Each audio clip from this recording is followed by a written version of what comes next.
Now available in paperback and e-readers, ISIS Legacy. The sorority secrets of the goddess next door are revealed in this all-new ISIS series adventure. Get ISIS Legacy in paperback and e-readers at online booksellers everywhere. The mainstream media is making a major event out of the nomination of Supreme Court Justice Ketanji Brown Jackson. And the mainstream media wants us to believe that because your Ketanji Brown Jackson is the first black woman nominated to the U.S. Supreme Court, that we're watching history being made. And they've gone as far as going out here and preempting most of their daytime TV shows that no one watches in an effort to cover the proceedings as related to the nomination of your Ketanji Brown Jackson. But when I look at the whole nomination of your Ketanji Brown Jackson, I don't see history being made. I just see white supremacy doing business as usual. Now, when it comes down to your white supremacists, they oftentimes like to keep up appearances. And what they do as they're keeping up appearances is passively make it look like they are progressing by promoting so-called diversity, but aggressively they go out here and recruit people who have the values that will allow white supremacy to be continued to be perpetuated. And with your Ketanji Brown Jackson, what they're doing is passively going out here and getting somebody who is as the black skin, but on the inside is a white supremacist as related to their values and character. And because they go out here and get somebody with black skin who supports the values and ideas of white supremacy, that's why nothing is really changing out here as related to the makeup of the U.S. Supreme Court. Left or right, you're still getting the same white supremacy, and all you're getting is a black person on the bench who will be eager to go out here and parrot the narratives that your white supremacists want to hear and promote the interpretations of law that the white supremacists want presented as related to the Constitution. So, with your Ketanji Brown Jackson, you are not getting anything as related to significant change, as related to the makeup of the U.S. Supreme Court, and basically what is being presented here to most black Americans is an empty symbolic gesture by your Joe Biden in a desperate attempt to try to win back the black vote that he alienated in 2020 when he told most black Americans he could do nothing for them. And ever since your Joe Biden told black Americans he could do nothing for them in 2020, he has realized that he has taken the black vote for granted after seeing him lose Virginia as related to the governor's race and seeing your Terry McAuliffe get handily beaten by your Glenn Youngkin due to black voters staying home. And now your Joe Biden, because he's desperate to try to get back those black voters, he's gone out here and made this empty symbolic gesture in an effort to try to shore up his approval ratings. Now, your Joe Biden did promise to nominate a black woman to the Supreme Court, but the only reason why he's doing it now is again because his approval ratings are underwater, and what he wants to do is go out here passively trumping that he can placate black Americans, but aggressively he's going to go out here and recruit those bootlicks who will go out here and promote white supremacy from the bench. And your Ketanji Brown Jackson, an Obama nominee for the U.S. federal courts, is basically another one of these white supremacists in blackface, a chocolate-covered white woman. And this chocolate-covered white woman, who is married to a white man and who has hashtag divested from the black community, has no interest in representing the interests of foundational black Americans as related to the law, or going out here and working towards issues as related to foundational black Americans.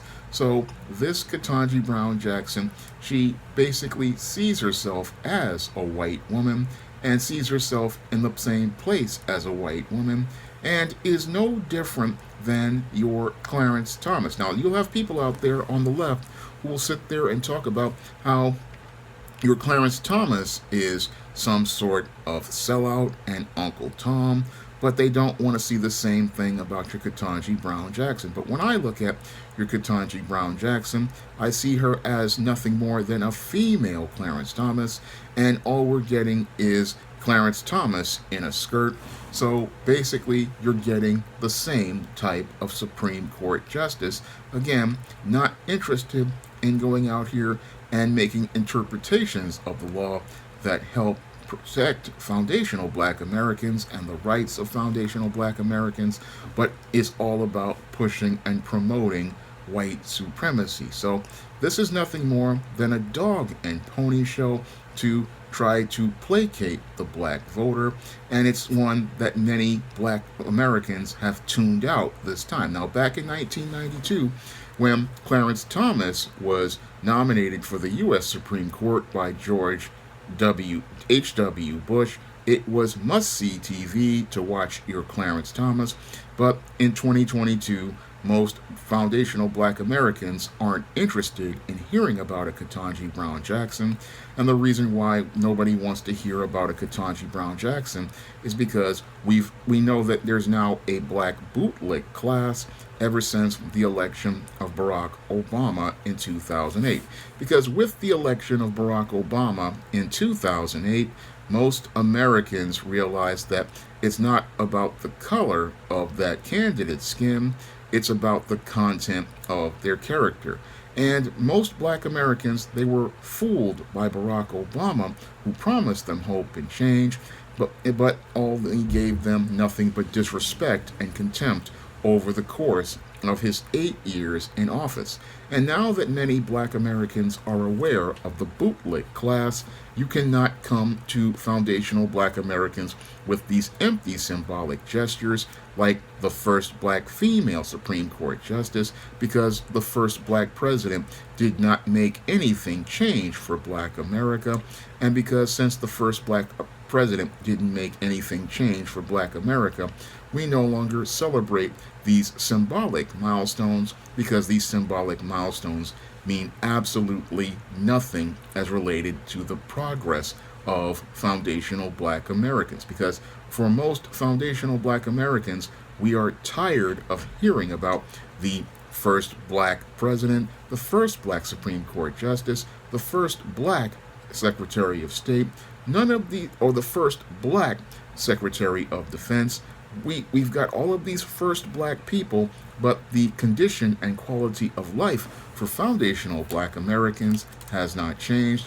And since the quality of life for foundational black Americans has not changed, we could care less about some token who is appointed to a job and a token who is just there based on the color of their skin, because that token is not going to do anything that has value for black Americans. So they have these hearings going on, and I'm noticing that there's a lot less interest than it was in 1992 when Clarence Thomas was nominated, and that's because people's perspectives have changed as related to these so-called first blacks, because we're seeing that many of these first blacks are groomed and hand-picked bootlicks who are just there to be lapdog flunkies.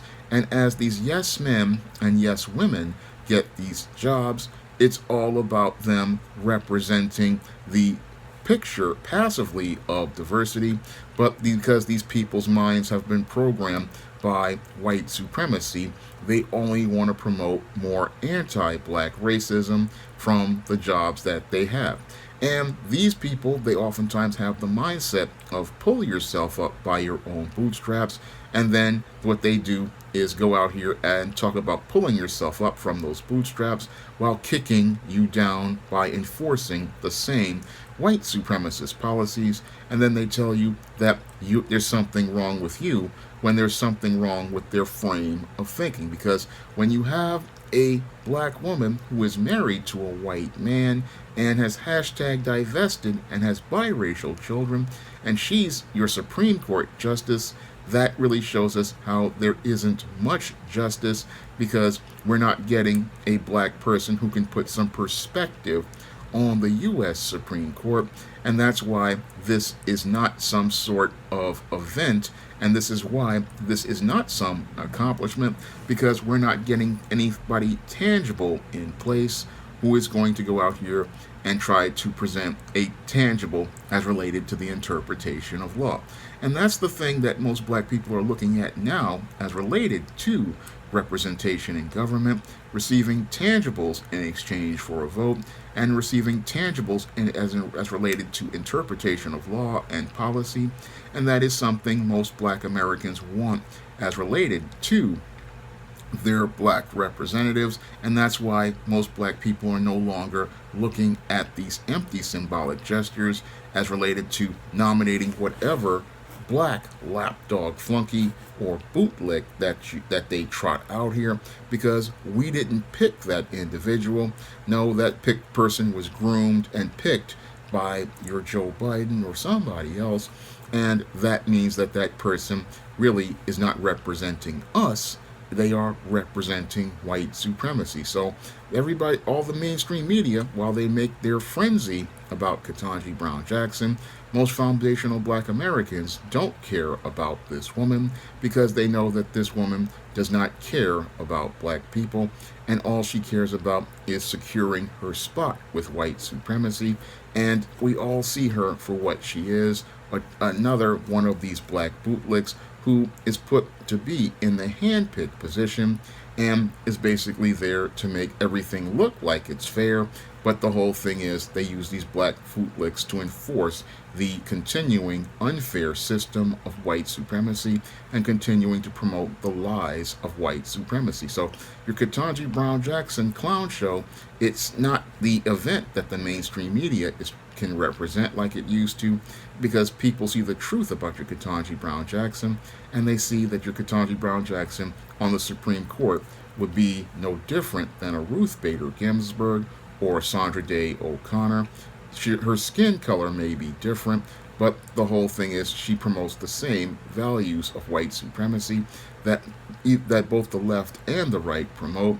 So that's why it's not an event for most foundational black Americans, and that's why most foundational black Americans are tuning into new black media rather than watching this farce of a series of proceedings to rubber stamp another black white supremacist to another token position.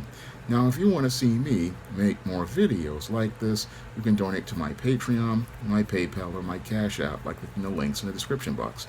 And if you want to pick up some of my publications on the SJS Direct imprint, like the ISIS series, the E-Steam series, the John Haynes series, and the books of the Spencerella trilogy, you can find those books on Amazon.com in paperback and Kindle format. You can also find them on Smashwords, the iBook Store, and Google Play. That's all I have to say for this video. You can comment, rate, and subscribe. You think you've seen scares? Get ready for the horror of the hyena woman.